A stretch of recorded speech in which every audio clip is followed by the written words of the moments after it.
हमारा कई बार यहाँ आना जाना होता रहता है। पहले जब ये संस्कार लाइब्रेरी खुली नहीं थी तब भी हमारी पुष्पेन जी से बातचीत होती थी।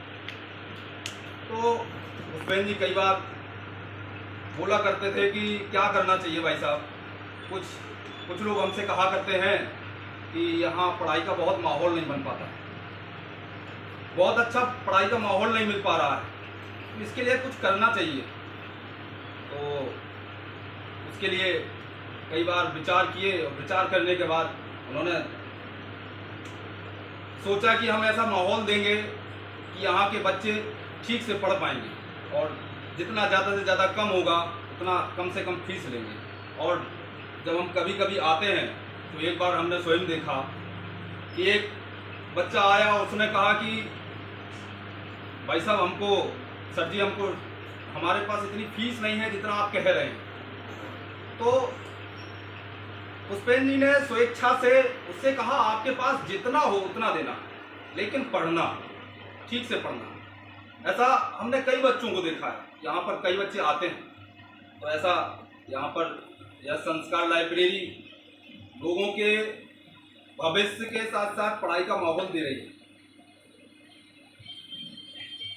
हम लोग भविष्य में आगे आगे जाएंगे, बहुत सारे सिलेक्शन हो रहे हैं और भगवान से हमारी कामना है कि जितने लोग यहाँ पढ़ने आते हैं और जो लोग भी पढ़ रहे हैं, सब लोग जो चाहते हैं, जहाँ पर चाहते हैं वहाँ सिलेक्शन हो। आगे अभी हम लोग जाएंगे आगे चलकर, और अभी हम कुछ चीज़ें देख रहे हैं। क्या देख रहे हैं कि हमारा देश दो बातों में बटा है। दो बातें क्या हैं?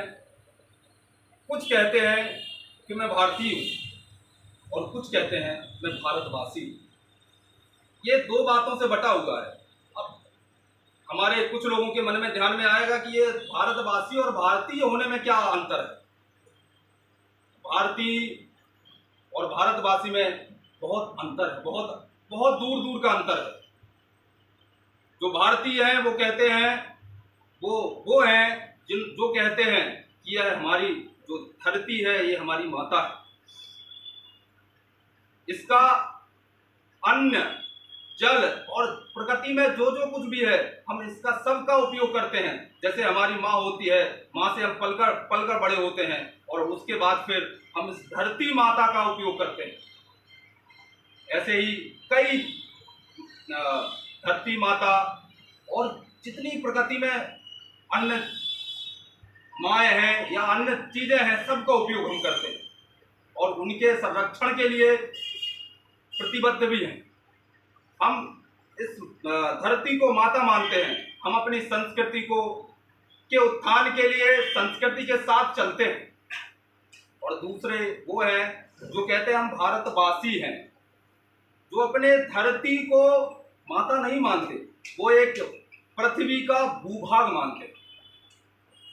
और पृथ्वी को भूभाग मानते हैं और ये जो चीज़ें दिखाई दे रही हमको केवल इनका उपभोग करना जानते हैं। वो कहते हैं कि ये चीज़ें क्या है, उपभोग करने वाली। मतलब दोनों में बहुत जमीन आसमान का अंतर है।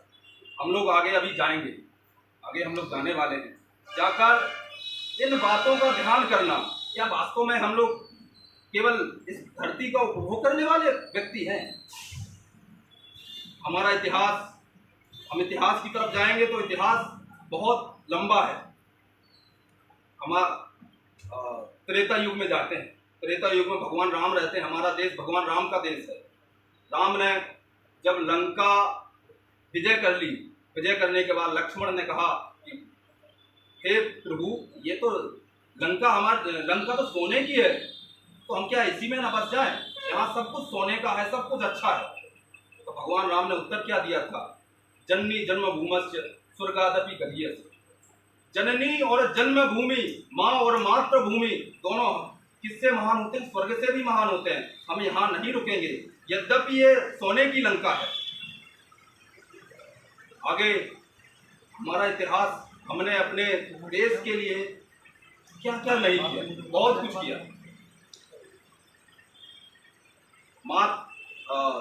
अपने देश और अपने धर्म के लिए छोटे छोटे बच्चे, गुरु गोविंद सिंह जी के बच्चे, हम लोगों ने पढ़ा है कि नहीं पढ़ा, कुछ लोगों ने पढ़ा होगा, छोटे छोटे बच्चे मुगलों के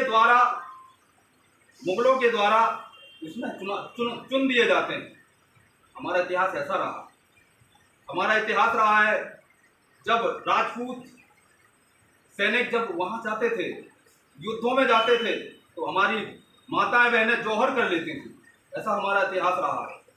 और वो कहते हैं कि ये जो भी दिखाई दे रहा है केवल उपभोग करने वाली वस्तु है। तो आगे हम लोग जहाँ भी जाएं, हम लोग जहाँ भी रहें, जिस क्षेत्र में भी रहें, हम अपनी शिक्षा, संस्कृति और अपने देश को बढ़ाने वाली शक्तियों को आगे बढ़ाते रहें, ऐसी हमें सबसे अपेक्षा है और सबको शुभकामना है। सब लोग जहाँ जो भी चाहते हैं, जो आईएएस बनना चाहते हैं वो आईएएस बने, और जो जिस रैंक में बनना चाहते हैं वो बने, ऐसी मां शारदे से प्रार्थना है।